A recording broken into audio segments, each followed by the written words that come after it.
କେଉଁ କାଟାଗୋରୀ ଜିନିଷ ଖାଇଲେ ଡାଇବେଟିସ୍ କମିବ, କେଉଁ କାଟେ ଖାଇବା କେଉଁ କାଟେ ନ ଖାଇବା, ଏଇ ଯଦି ଆମେ ତାକୁ ମାନିବା ତାହେଲେ ନିଶ୍ଚୟ ଡାଇବେଟିସ୍ ଆମେ ଜିତିପାରିବା, କଣ୍ଟ୍ରୋଲ୍ କରିପାରିବା। ତେଣୁ ଏଗୁଡ଼ିକ ଫଲୋ କରିବା ଆଜି ବହୁତ ଭଲ ଲାଗିଲା ଏବଂ ମୁଁ ଆଶା କରୁଛି ତାଙ୍କର ଆଡ଼ଭାଇସ୍ ଆମେ ନେଲେ ନିଶ୍ଚୟ ଡାଇବେଟିସ୍ ମୁକ୍ତ ହେବ ବୋଲି ଆଶା କରୁଛି। ଭାଇ କହିବେ କି ଆଜି ଆପଣ ଗୋଟେ ଆୱାରନେସ୍ ପ୍ରୋଗ୍ରାମରେ ଭାଗ ନେଇଥିଲେ ଯୋଉଠିକି ଡକ୍ଟର S.M. ରାଜୁ ଉପସ୍ଥିତ ଥିଲେ। ସେ ଗୋଟେ ବୁଝାଉଥିଲେ ମିରାକିଲ୍ ନିଓ ଆୟୁର୍ବେଦର ମିରାକିଲ୍ ଡ୍ରିଙ୍କ୍ସ ଉପରେ। ଆପଣ କ'ଣ ଫିଲ୍ କଲେ? ଆଜି ମୁଁ ହେଉଛି ପୂର୍ବତନ ବିଧାୟକ ଚିଲିକା ରଘୁନାଥ ସାହୁ। ଆପଣ ଜାଣିଛନ୍ତି ସାରା ଓଡ଼ିଶାରେ ବର୍ତ୍ତମାନ ମାନବ ସହିତ ଡାଇବେଟିସ୍ ହେଉଛି ଗୋଟେ ମୁଖ୍ୟ ପ୍ରାୟ 90% ଡାଇବେଟିସ୍ ହେଇଛି।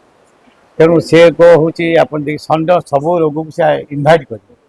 ତେଣୁ ସେ ରୋଗ ପାଇଁ ଆଜି ଆମର ବାଙ୍ଗାଲୋରର ବିଶିଷ୍ଟ ଡାଇବେଟିସ୍ ଅଭିଜ୍ଞ ଡକ୍ଟର S.M. ରାଜୁ ଆଜି ଆସିଥିଲେ।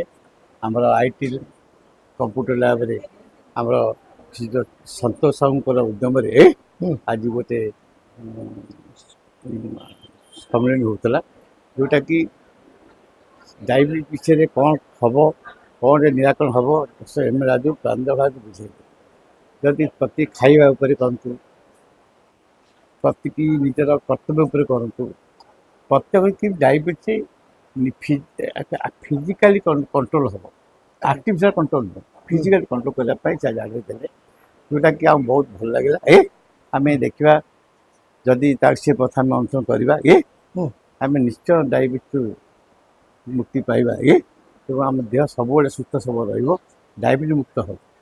କେବଳ S.M. ରାଜୁ ଡାଇବେଟିସ୍ ନୁହେଁ, ସେ ଅଲ୍ ଡିଜିଜ୍ ସେ କହିଲେ, କ୍ୟାନ୍ସର ହଉ ବା ହାର୍ଟ ପେସେଣ୍ଟ ହଉ, ଆଣ୍ଠୁ ଗଣ୍ଠି ବ୍ୟଥା ହଉ, ସବୁ ପାଇଁ ସେ ଗୋଟେ ଉଦ୍ଭାବନ କରିଛନ୍ତି। ସବୁ ଜିନିଷ